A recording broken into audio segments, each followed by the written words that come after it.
Good morning students.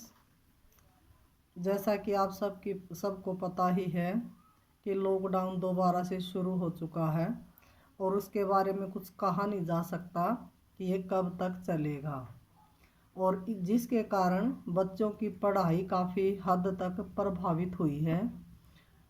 हम कुछ कोशिश करेंगे कि इस लॉकडाउन के अंदर हम अपने समय को व्यर्थ में बेकार ना जाने दें।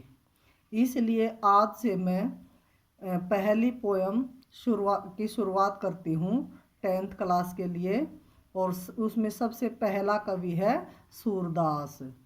सूरदास के बारे में जितने भी क्वेश्चन बनेंगे वो मैंने इस नोटबुक के अंदर राइट डाउन कर रखे हैं। अपनी इच्छा से अगर कोई चाहे इनको राइट करना तो राइट कर ले, वरना इनको सुन करके अच्छे से पढ़ करके और एक बार अपनी बुक्स से रीड करके और अच्छे से इनकी तैयारी कर ले। तो चलिए शुरू करते हैं सूरदास को। सूरदास का जो जन्म है वो 1478 ईस्वी में आगरा के समीप रुणकता या रेणुका में हुआ था। इनके जन्म स्थान के बारे में विद्वानों में मतभेद है। कुछ विद्वान इनका जो जन्म है वो, जैसे कि मैंने बताया, कि आगरा के समीप रुणकता या रेणुका में मानते हैं, लेकिन कुछ अन्य विद्वानों का मानना है कि इनका जन्म दिल्ली और फरीदाबाद के बीच सीही नामक ग्राम है, वहाँ पर इनका जन्म हुआ था। इनको अष्टछाप का जहाज कहा जाता है और ये कृष्ण भक्ति काव्य धारा के परम भक्त कवि रहे हैं। ये सारस्वत ब्राह्मण हैं और चंद्रबरदाई के वंशज ये माने जाते हैं, और बाल्यावस्था से ही ये इनमें अत्यधिक प्रतिभा थी और ये पढ़ाई लिखाई में अत्यधिक निपुण थे।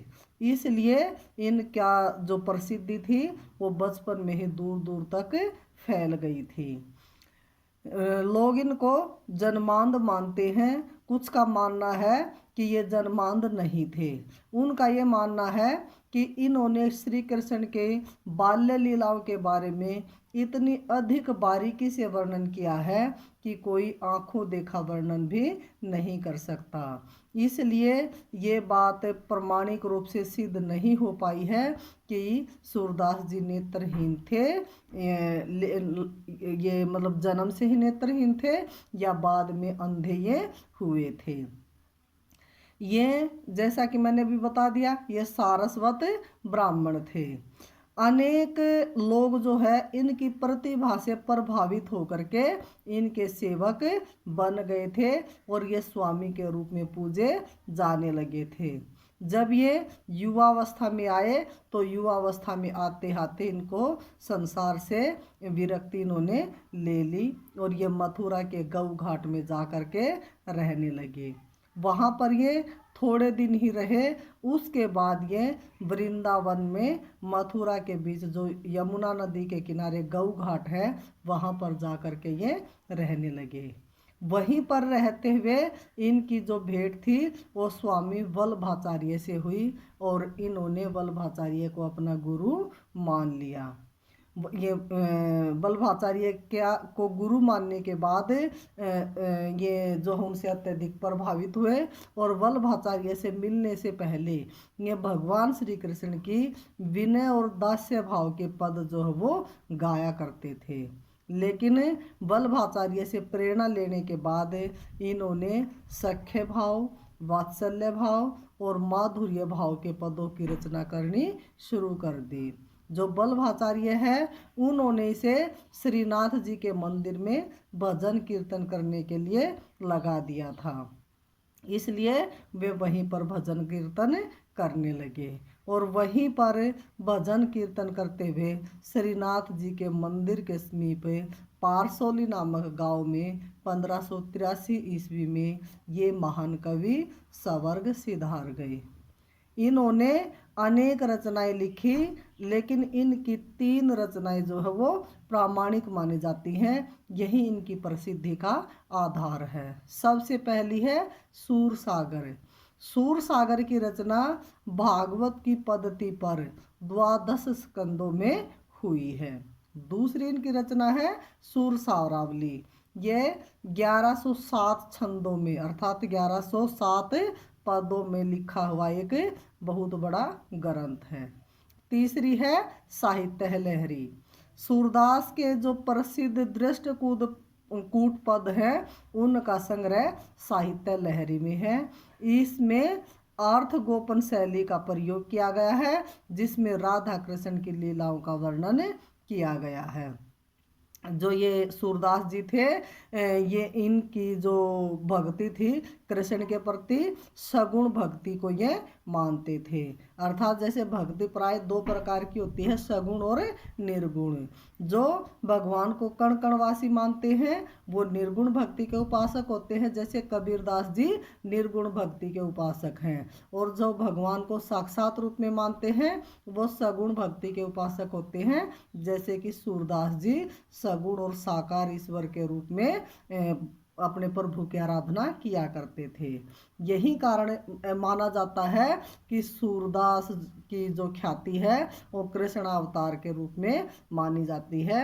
यानी कि इन्होंने विनय, दास्य, सख्य, वात्सल्य और माधुर्य से परिपूर्ण श्री कृष्ण की आराधना की है। इनके साहित्य की जो विशेषताएं हैं उनमें अत्यधिक हैं। जैसे इन्होंने श्री कृष्ण को अपने सखा के रूप में माना है। श्री कृष्ण की बाल लीलाओं का वर्णन इन्होंने किया है।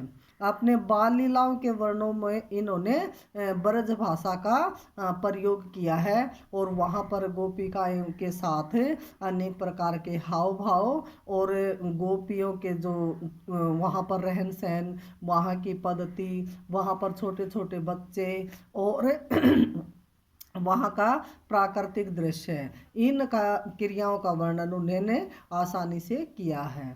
और इनके द्वारा ही इन्होंने बाल लीला के सजीव रूप को भी चित्रित किया है।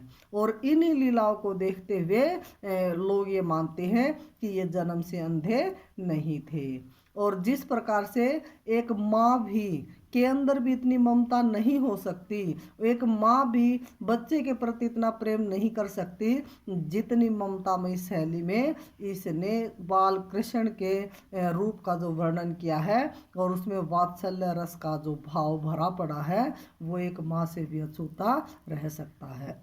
इनके साहित्य की अगली विशेषता है इन्होंने श्रृंगार का वर्णन किया है। जैसे श्रृंगार दो प्रकार का होता है, संयोग और वियोग।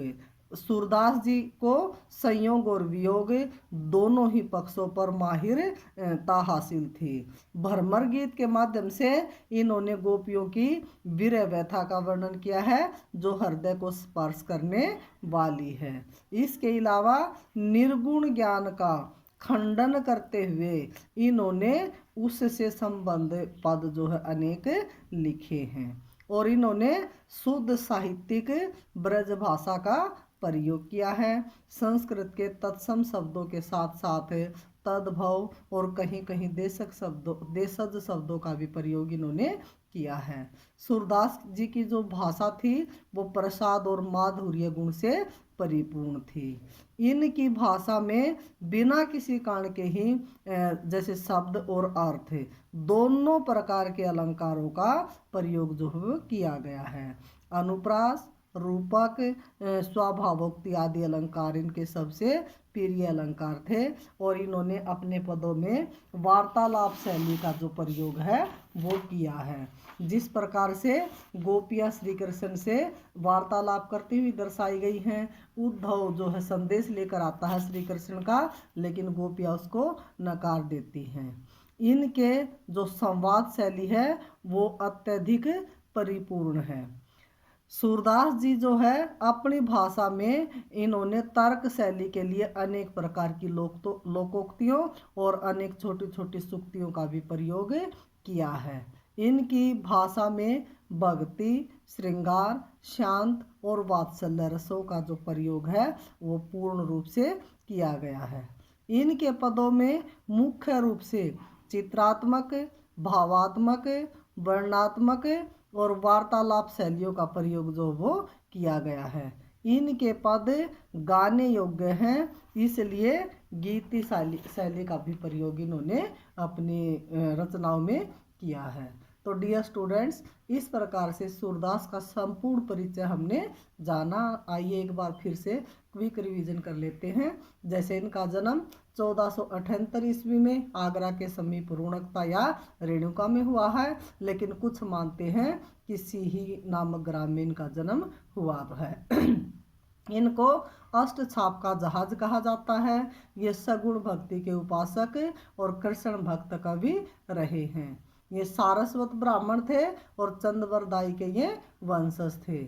इनकी गुरु का नाम बल्लभाचार्य था। इन्होंने साख्य, वात्सल्य और माधुर्य भाव के पदों की रचना की है। श्रीनाथ जी के मंदिर में ये भजन कीर्तन किया करते थे।